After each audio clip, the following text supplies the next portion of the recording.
காசாவில் இஸ்ரேல் படைகள் நடத்திய தாக்குதலில் இதுவரை கொல்லப்பட்ட பாலஸ்தீனியர்கள் எண்ணிக்கை 34,049 அதிகரித்துள்ளது. படுகாயமடைந்தோர் எண்ணிக்கை 76,901 உயர்ந்துள்ளது. இஸ்ரேல் ரஃபாவை ஒட்டிய பகுதிகளுக்கு அதிக அளவில் துருப்புகளை அனுப்பியுள்ளது. மேலும் ஏராளமான விவசாய நிலங்கள் அழிக்கப்பட்டுள்ளது குறிப்பிடத்தக்கது. ஆக்கிரமிக்கப்பட்ட மேற்கு கரையில் நூர் ஷம்ஸ் பகுதியில் இஸ்ரேலிய படை நடத்திய சோதனையில் 14 பாலஸ்தீனியர்கள் கொல்லப்பட்டனர். அதே நேரத்தில் மேற்கு கரையில் யூத குடியேற்றவாசிகள் நடத்திய வன்முறை தாக்குதலில் காயமடைந்தவர்களை அழைத்துச் செல்லச் சென்ற ஆம்புலன்ஸ் ஓட்டுநரும் கொல்லப்பட்டுள்ளார். போராளிகள் பலர் கைது செய்யப்பட்ட நிலையில் சம்பவத்தின் போது நிகழ்ந்த துப்பாக்கிச் சூட்டில் 4 வீரர்கள் காயமடைந்ததாக இஸ்ரேல் ராணுவம் தெரிவித்துள்ளது.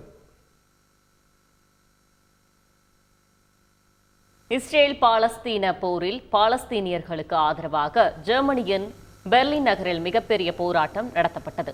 அப்போது இஸ்ரேல் ஒரு பயங்கரவாத நாடு என்றும் காசாவை விடுவிக்க வேண்டும் எனவும் ஜெர்மானியர்கள் கண்டன முழக்கங்கள் எழுப்பினர்.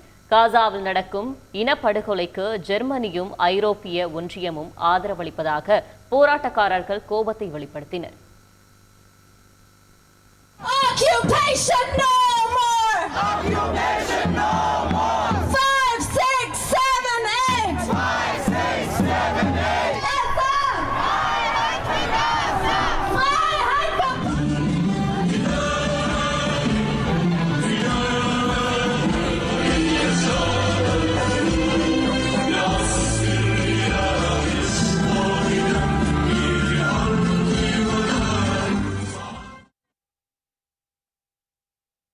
ஜப்பான் ராணுவ ஹெலிகாப்டர்கள் 2 பசிபிக் பெருங்கடலில் விழுந்து நொறுங்கியதில் ஒருவர் பலியானதுடன் 7 பேர் மாயமாகியுள்ள சம்பவம் சோகத்தை ஏற்படுத்தியுள்ளது.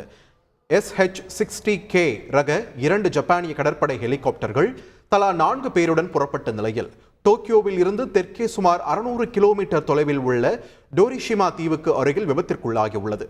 ஒருவர் இறந்துவிட்ட நிலையில் 7 பேர் தேடப்பட்டு வருகின்றனர்.